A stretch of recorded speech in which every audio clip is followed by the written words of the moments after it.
tersebut. Oke, ada beberapa komponen ya dalam jaringan. Yang utama adalah server, ya.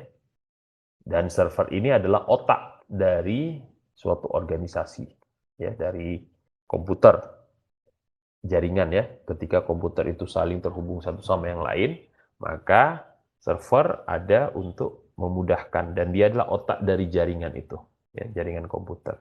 Nah, kalau dalam komputernya sendiri biasanya otak itu adalah prosesor. Ya, jadi bisa dikatakan server ini layaknya prosesor yang ada di komputer. Nah, dia melakukan proses penyimpanan, kemudian membolehkan proses tercipta dan juga mendistribusikan segala informasi. Nah, server digunakan oleh klien untuk retrieve, ya, untuk mendapatkan informasi. Biasanya dalam organisasi yang lebih besar seperti university, sekolah, rumah sakit, ya, kemudian kantor government, itu perlu server pastinya ya, karena kita mau menyimpan data kita secara langsung. Kemudian desktop dan laptop itu dapat bekerja untuk menjadi server. Jadi server itu tidak mesti komputer yang wah ya, yang spesifik, yang wow, high end dan sebagainya. Desktop juga bisa, laptop juga bisa. Nah, tapi tentu tergantung dengan kebutuhan. Jangan sampai desktop atau laptop dijadikan server, tapi ternyata kemampuannya tidak mampu ya mengakomodasi kebutuhan yang ada. Misalnya jumlahnya 1000 klien atau 10.000 klien. Kemudian, dan ini terkonek ya ke network dan internet. Network ini dalam artian ya hubungan antar sesama komputer ya. Sementara internet keluar ya dari jaringan yang mereka miliki.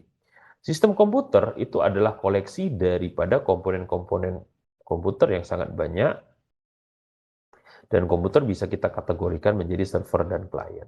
Server adalah komputer yang menawarkan layanan kepada yang lain. Seperti contoh, file server itu menyediakan kita dengan cara untuk menyimpan ya personal file dalam lokasi yang terpusat atau terlokalisir.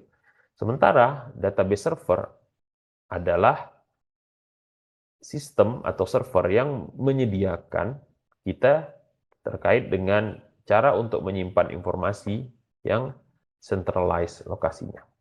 Server dapat juga secara fisikal ataupun secara virtual mesin. Nah, selain server ada juga klien ya, ada juga media untuk transmisi. Kalau klien berarti yang asking service dari server. Transmedia adalah media yang digunakan untuk mentransmisikan data. Network interface base card ya, itu adalah alat yang ada di laptop-laptop ya, yang membolehkan data itu dikeluarkan.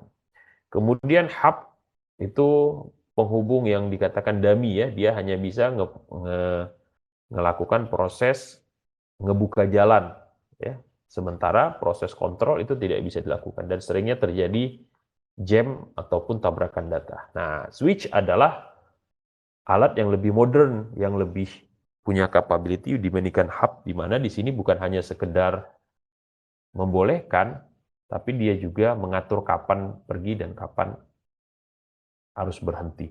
Ini mirip, gampangnya hub itu adalah jalan tanpa lampu lalu lintas, sementara switch adalah jalan dengan lampu lalu lintas. Kemudian ada router ya, router ini keluar jaringan, sementara hub dan switch itu masih dalam satu jaringan ya, atau LAN. Kemudian ada juga modem ya, yang membolehkan kita menggunakan layanan jasa yang berbeda. Kemudian ada bridge ya, ada gateway dan juga ada repeater. Gateway itu terkait dengan protokol ya. Kalau bridge itu dia menghubungkan jaringan, sementara repeater untuk memperkuat ya sinyal yang lemah. Oke, ini tadi sudah dijelaskan ya sedikit. Kita coba jelaskan secara detail ya, di mana klien itu adalah yang meminta ya program ya dari server. Nah, server memberikan, dan biasanya klien itu ya ada proses pertukaran data juga. Jadi nggak ujuk-ujuk server langsung memberikan data ya, pasti akan ada informasi-informasi yang disimpan dan untuk memastikan bahwa klien itu tidak menyalahgunakan ya layanan yang diberikan.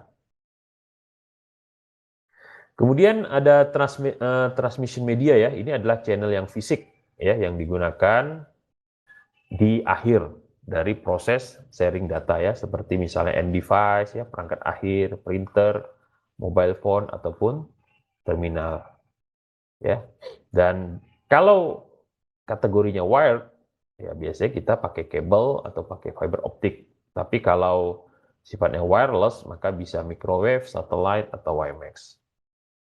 Kemudian ada hub ya, tadi sudah dijelaskan juga secara singkat. Nah, hub itu terbagi menjadi 3 ya, ada active hub, ada passive hub, ada intelligent hub. Nah, bedanya dalam active hub, dia menggunakan elektronik untuk amplify dan membersihkan ya, atau menguatkan dan membersihkan sinyal sebelum ditransmisikan ke port-port yang lain. Dan fungsinya ini itu meningkat tergantung dari distance, jarak antara node ya, antara titik akhir. Dan biasanya itu digunakan repeater supaya bisa kuat lagi. Kemudian ada juga pasif ya, yang ini hanya menghubungkan saja ke active hub. Ya, passive hub biasanya digunakan untuk menghubungkan antar port biasanya secara bersama-sama.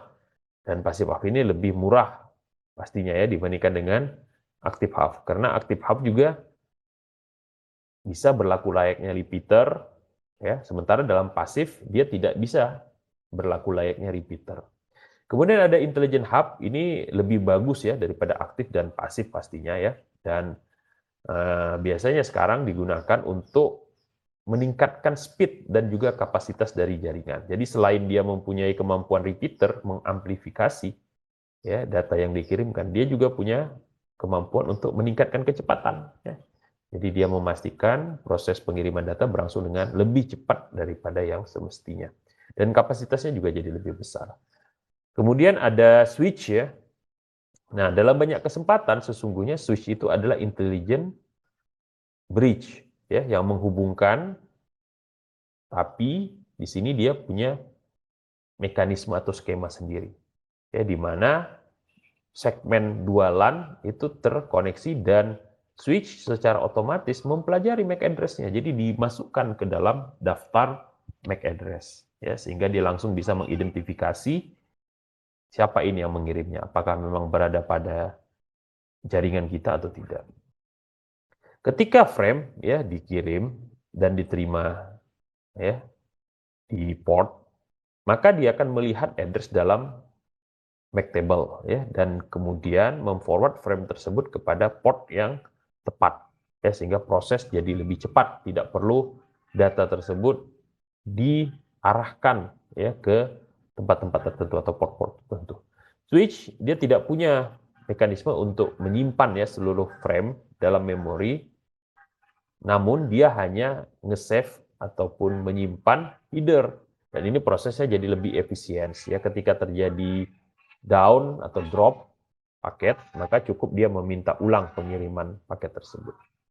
Sehingga switch itu menjadi different dengan hub ya, di mana hub dia melakukan proses forwarding, forward seluruh data itu termasuk juga header. Sementara dalam switch header itu akan disimpan.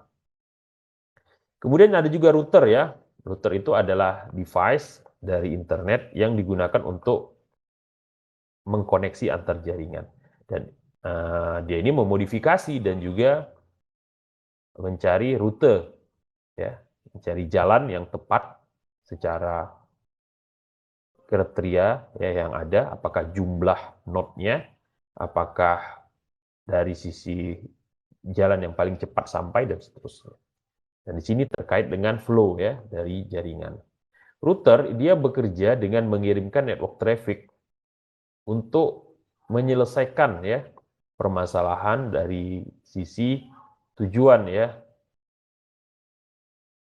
Kemudian router juga responsibel untuk melakukan forwarding. Jadi sebagian fungsi dari switch itu juga sesungguhnya dimiliki oleh router. Gitu.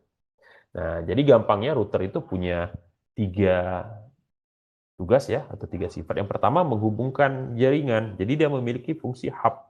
ya menghubungkan antar jaringan.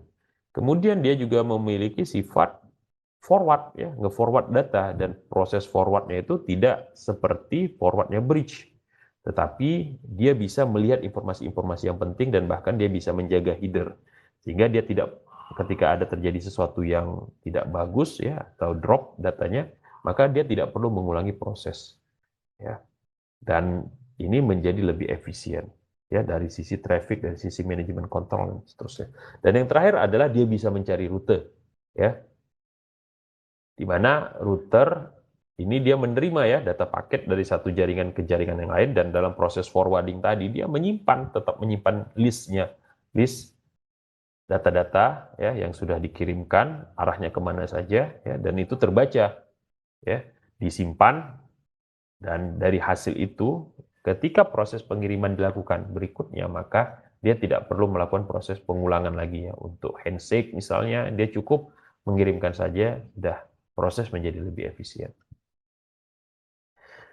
Kemudian berikutnya adalah modem ya. Ini singkatan dari modulator demodulator. Setiap modem itu mengkonversikan data digital menjadi analog ataupun sebaliknya. Dan modem digunakan untuk terkoneksi ya ke komputer dengan Teflon Line atau PSTN, ya, sehingga dapat mengakses internet. Jadi modem itu masih memanfaatkan PSTN ya untuk proses koneksinya dengan internet. Kemudian ada juga bridge, dan ini digunakan untuk mengkoneksikan ya jaringan secara bersama-sama. Contohnya dalam ya pelaksanaan perkuliahan ya ataupun di sekolah dan seterusnya.